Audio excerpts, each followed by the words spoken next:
ఎప్పుడైనా ఎక్కడైనా మీ చేతిలోనే వార్తా ప్రపంచం. మీ మొబైల్లో, మీ కంప్యూటర్లో, మీ టీవీలో. సాక్షి టీవీ డిజిటల్ ప్రసారాల కోసం లాగిన్ అవ్వండి www.youtube.com/sakshi-tv. సబ్స్క్రైబ్ సాక్షి TV YouTube channel. Hero Naga Chaitanya సతీమణి నటి శోభిత పెళ్లైనప్పటి నుండి ఖాళీ సమయాల్లో వరుసగా గుళ్ళు గోపురాలను సందర్శిస్తూ గడుపుతున్నారు. ప్రస్తుతం తమిళనాడులో పర్యటిస్తున్నారు. ఇందులో భాగంగా ఆమె వెల్లంకని చర్చ్, నాగూర్ దర్గాలో ప్రార్థనలు చేశారు.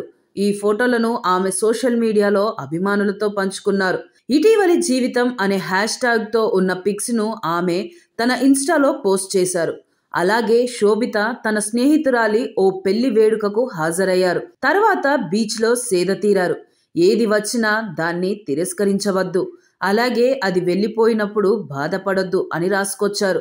ఇక సినిమాల విషయానికొస్తే శోభిత చివరిసారిగా దేవ్ పటేల్ దర్శకత్వంలో వచ్చిన మంకీ మ్యాన్ లో చివరిసారిగా కనిపించారు. మార్చి 11, 2024న ఈ సినిమాను సౌత్ బై సౌత్ వెస్ట్ లో ప్రదర్శించారు. అలాగే ఏప్రిల్ 5, 2024న యూనివర్సల్ పిక్చర్స్ ద్వారా యునైటెడ్ స్టేట్స్, కెనడాలో థియేటర్లో విడుదలైంది. విమర్శకుల ప్రశంసలు అందుకున్న ఈ సినిమా ఇంకా మన దేశంలో మాత్రం రిలీజ్ కాలేదు. అలాగే జీ5 సినిమా లవ్ సితారాలో నటించారు. అయితే తన నెక్స్ట్ ప్రాజెక్ట్ ఏంటో ఆమె ఇంకా ప్రకటించలేదు. నాగ చైతన్య, శోభిత వివాహం గతేడాది డిసెంబర్లో జరిగిన విషయం తెలిసిందే.